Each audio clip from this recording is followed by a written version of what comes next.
Okay, it is now the end of February, and just the other day it was 2:22 p.m. On 02/22/22, which was fun. I've got more proof, yet more proof that I'm vaccinated. I got a new haircut. My wife cuts my hair, by the way. That's nice. And let's see. Oh yeah, it's been cold as a mofo out there.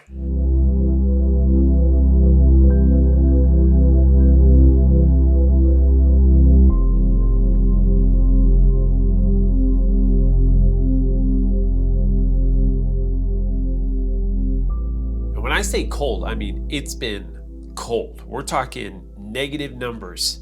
We're talking like not getting over 10 degrees even during the day. So it's been frigid.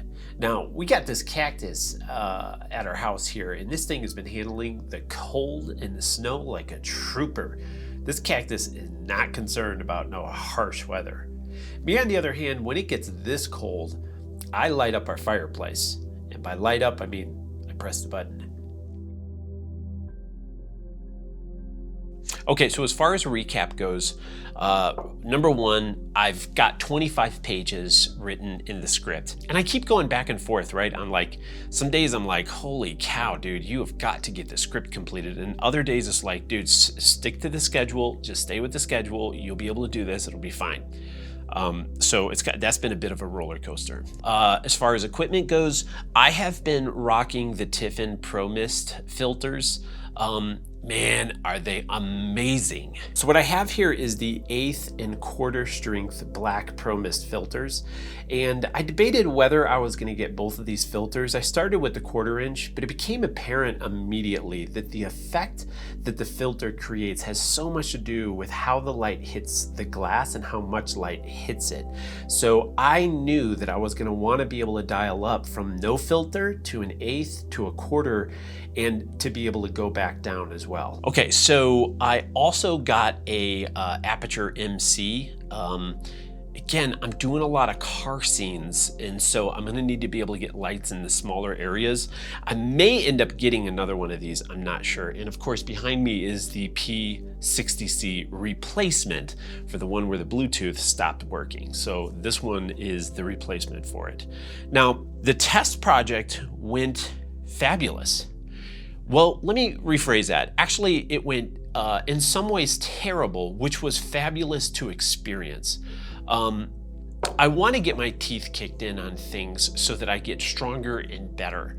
And so that's exactly what the test project did. Like, it made me a lot stronger because it showed some of my weaknesses. So first, let me break down what this test project was. Okay, so this is Jennifer Felton and this is Wolfgang Stein.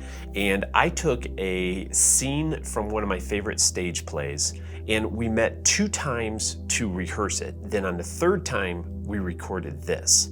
And the purpose is to practice, right? To get in reps, to oil the machine. Now, they did a fabulous job.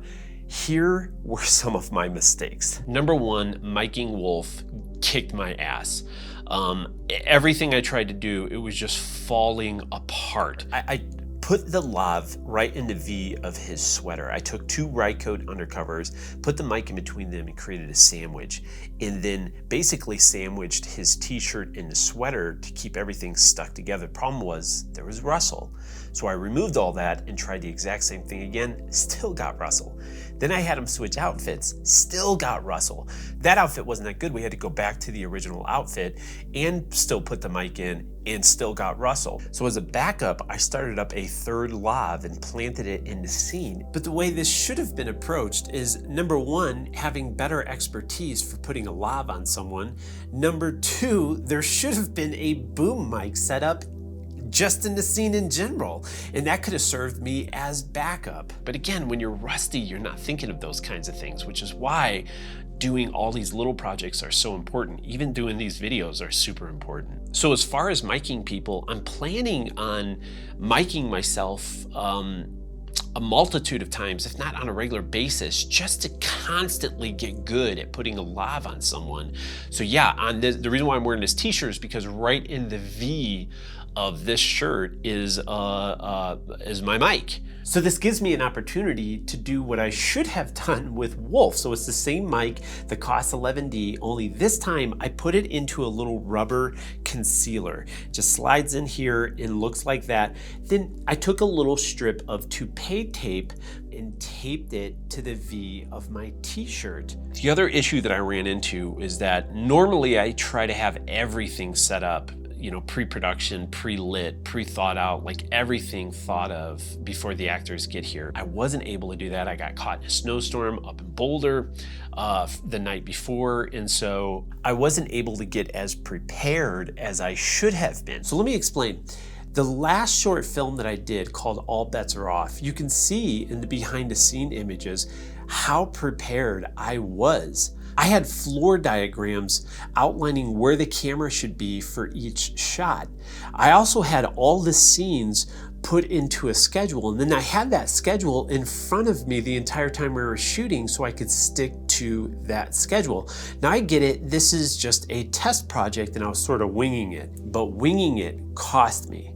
Number one, I didn't have the camera set when the actors walked in. I originally thought it would be on a PVC dolly and it would be a slow moving shot, but there wasn't enough floor space to do that and still have my 24mm lens on the camera.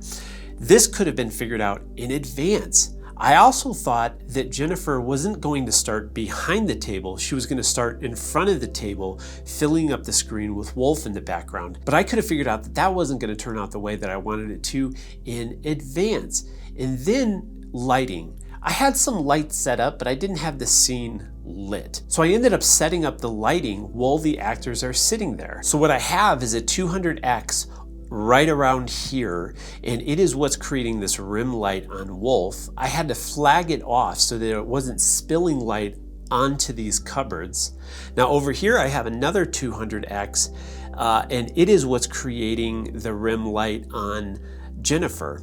Now up here is a P60C, and it is creating this yellow rim light, and the idea is that it's motivated from the practical in the background.